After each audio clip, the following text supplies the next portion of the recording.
चालू करते हैं क्वेश्चन नंबर 8। कहता है क्या, यदि एक समलंब की असमांतर भुजाएं बराबर हों तो सिद्ध कीजिए कि वह एक चक्रीय चतुर्भुज है। मतलब ये समलंब है, इसका जो असमांतर भुजा क्या है वो बराबर है। इसका सामने समलंब का एक युग्म जो है सामने सामने वाला यहाँ पर देख लीजिए वो बराबर है, एक युग्म बराबर होता है, समांतर होता है। तो यहाँ पर सामने सामने वाला क्या है, ये समांतर है। मतलब ये वाला भुजा समांतर है। लेकिन क्वेश्चन में कुछ और कहा है। क्वेश्चन में कहा है क्या कि इसकी असमांतर भुजाएं बराबर हैं। मतलब उसका ये वाला भुजा और ये वाला भुजा क्या है, तो ये बराबर है इस तरह से। अरे नहीं चल रहा। तो ये वाला भुजा क्या है, सॉरी बराबर है। यहाँ पर क्वेश्चन ने बोल दिया है क्या, बराबर है। तो सिद्ध करना है कि वह एक चक्रीय चतुर्भुज है। अब हम लोग को सिद्ध करना है क्या एबीसीडी क्या है, तो चक्रीय चतुर्भुज है। अब हम लोग इसको कैसे सिद्ध कर पाएंगे कि एबीसीडी एक चक्रीय चतुर्भुज है। तो हम लोग जानते हैं चक्रीय चतुर्भुज के सम्मुख कोणों का प्रत्येक युग्म का योग जो है 180 डिग्री होता है। यदि हम लोग इसका कोई भी कोण जोड़ करके सामने सामने वाला सम्मुख कोण 180 डिग्री पूरा लेते हैं तो हम लोग कह देंगे क्या एबीसीडी एक चक्रीय चतुर्भुज है। ये प्रूव हो जाएगा। सबसे पहले हम लोग यहाँ पे क्या लिखेंगे, दिया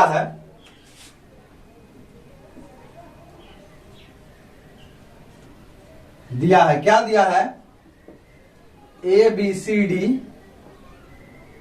एक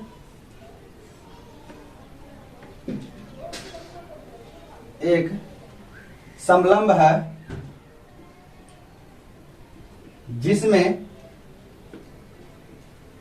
जिसमें हम लोग को बोल दिया है क्या कि वो समांतर भुजा क्या है, इसका बराबर है। जिसमें क्या है, तो AD बराबर BC है। यहां पर हम लिख दिए। अब हमको बोला हम लोगों को क्या कि सिद्ध करना है, लिख दीजिए इस तरह से। यहां पर सिद्ध करना है, क्या सिद्ध करना है कि एबीसीडी एक चक्रीय चतुर्भुज है। सिद्ध करना है एबीसीडी एक चक्रीय एबीसीडी क्या है, तो चक्रीय चतुर्भुज है। ये सिद्ध करना हम लोगों को है। ये इसके लिए है, ये वाला ये है। तो एबीसीडी एक सिद्ध करना है क्या, ये एक चक्रीय चतुर्भुज है। यहां से चालू करते हैं, लिखेंगे प्रमाण। प्रमाण से पहले कुछ रचना करेंगे हम लोग। क्या रचना करेंगे, तो इस डी से इस पे लंब डालेंगे इस तरह से, और इस सी से इस पे लंब डालेंगे। मतलब हम लोग क्या कर रहे हैं, इस पे लंब डाल रहे हैं इस तरह। तो यहाँ पर 90 डिग्री का कोण बन रहा है। तो इसके लिए हम लोग क्या किए, यहाँ पर रचना किए। रचना में क्या किए हैं, इसका नाम लिख लेते हैं। एबीसीडी हो गया है, यहाँ पर एम लिख दीजिए, यहाँ पर एन लिख लीजिए। तो यहाँ पर हम लोग क्या किए, तो डीएम लंब किस पर डालें, तो AB पर डालें। AB और CN लंब इसी AB पर डाला।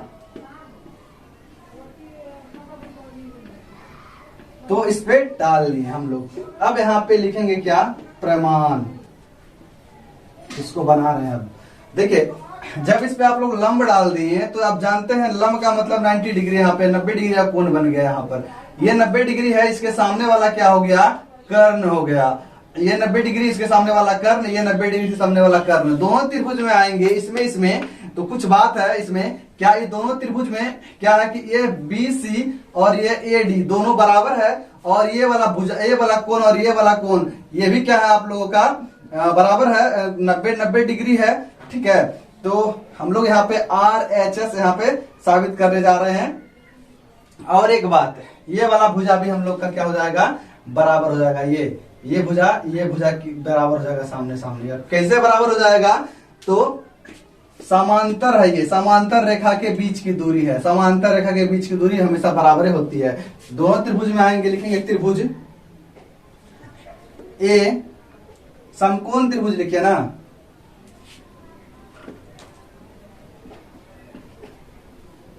समकोण त्रिभुज AMD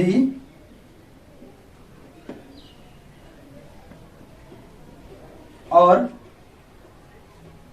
त्रिभुज BNC में क्या क्या, तो सबसे पहले ये वाला कोण को हम लोग बराबर करते हैं। कोण AMD बराबर बी एन सी, कोण बी एन सी बराबर कितना डिग्री, 90 डिग्री। अब ये 90 डिग्री कैसे हुआ तो आप लोग देख सकते हैं, लंब डाले हम लोग इसलिए हुआ है। फिर भी अगर दिक्कत होगा तो इसको आप लिख सकते हैं ऐसे, डी एम लंब ए बी और कोमा दे करके सी एन लंब ए बी, हम लोग जो किए हैं उसको यहाँ पर दर्शा दिए। अब बात कर लेते हैं इसका कर्ण के बारे में। इसका कर्ण है ए डी बराबर, इसका कर्ण क्या है, बी सी। ये दिया है हम लोग को क्वेश्चन में, बोल दिया था कि इसका असमांतर भुजा बराबर, यहाँ पर दिया लिख दिए। अब इसके बारे में बात कर लेते हैं, डी एम बराबर सी एन, ये क्या हो गया, समांतर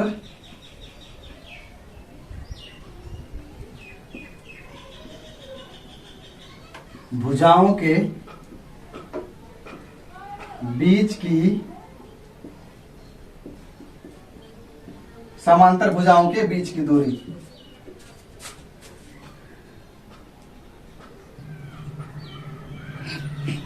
तो इसमें हम लोग क्या देखेंगे, कौन सा सर्वांग समता कसौटी इसमें लागू हुआ। समकोण त्रिभुज है ही, समकोण त्रिभुज में यदि कोई समकोण त्रिभुज में कर्ण और क्या हो जाए, कोई एक भुजा बराबर हो जाए तो हम लोग उसको आर एच एस सर्वांग समता कसौटी कहते हैं। यहां पर लिखेंगे इसलिए आर एच एस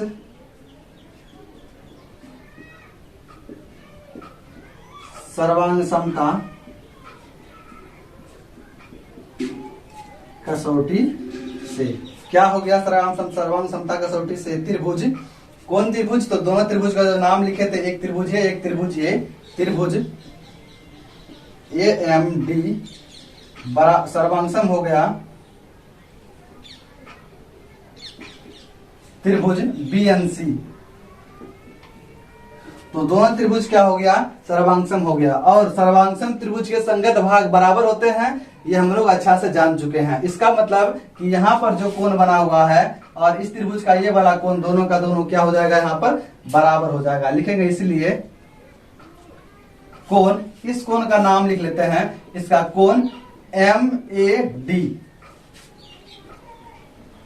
ये तो मेड बन गया, बराबर कोण एन बी सी। यहां पर बगल में लिख लीजिएगा आप लोग, ये सी पी सी टी, इसका मतलब होता है corresponding parts of congruence triangle, मतलब सर्वांगसम त्रिभुज के संगत भाग क्या होते हैं, बराबर होते हैं। इसको आप समीकरण 1 लिख दीजिए। अब हम लोग यहाँ पे इसको, यहाँ पे समीकरण 1 दे दिए हैं। अब इसमें आते हैं क्या, तो चूंकि लिखेंगे, चूंकि ए बी समांतर किसके है, सी डी, और अब एक रेखा लेंगे हम लोग और इसको तिर्यक रेखा बोल लेंगे। इस लाइन को जो हम लोग खींच रहे हैं इसको क्या बोलेंगे, तिर्यक रेखा। और एडी तिर्यक रेखा है, ऐसे ये तिर्यक रेखा है। जब तिर्यक रेखा है तो इसीलिए क्या लिखेंगे, कोण, ये कोण का नाम कोण, यहां से लीजिए कोण बी ए डी, कोण बी ए डी प्लस यहां से कोण सी डी ए, जोड़ करके कितना डिग्री, 180 डिग्री। अब क्यों हुआ, तो तिर्यक रेखा के एक ही ओर के अंतः कोण, तिर्यक रेखा के एक ही ओर के अंतः कोण, इस तरह से हम इसको घेर लिए, है ना। अब चलिए इसको देखते हैं, इस कोण को समझते हैं, फिर आप लोग समझिए।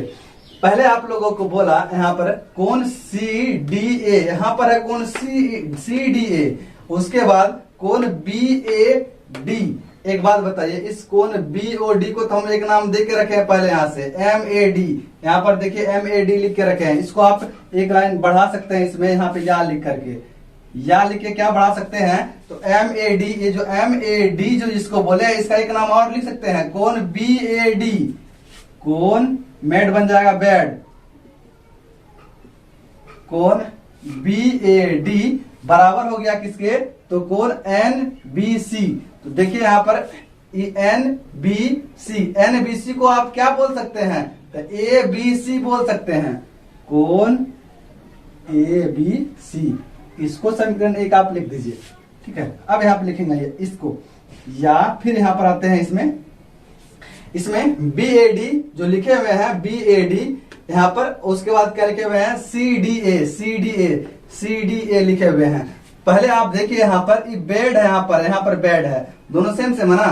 तो ये बी ए डी, बेड हम बोल रहे हैं लेकिन बी ए डी है ये, तो ये बी ए डी, ये बी ए डी, तो ये बी ए डी किसके बराबर है, ये बी ए डी बराबर है किसके, तो ए बी सी के है। तो हम इस बी ए डी के जगह पे ए बी सी लिख देते हैं समीकरण 1 से। इसके जगह पे क्या लिखेंगे, कोण ए बी सी, अब प्लस इसको सेम सेम रहने देंगे, कोण सी डी ए बराबर कितना डिग्री, 180 डिग्री। अब देखिए यहां पर कोण ए बी सी और कोण सी डी ए, मतलब ये सामने वाला कोण इसका और ये सामने वाला कोण जोड़ कर कितना हो रहा है, 180 डिग्री होता है। अब लिखेंगे हम लोग, चूंकि चक्रीय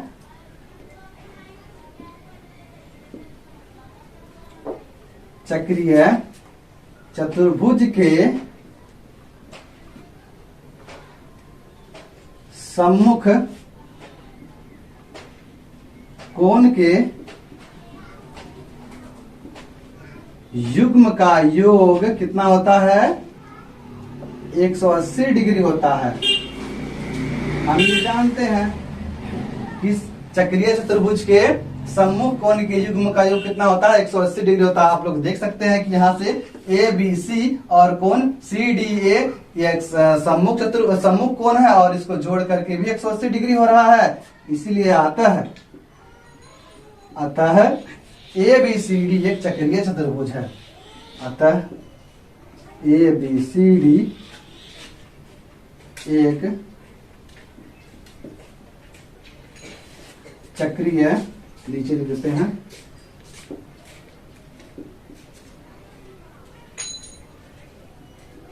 चतुर्भुज है। यही हम लोग को साबित करना था, यहाँ से ए बी सी डी एक चक्रीय चतुर्भुज है ये साबित करना था और यहाँ पर हो भी गया। अतः ए बी सी डी एक चक्रीय चतुर्भुज।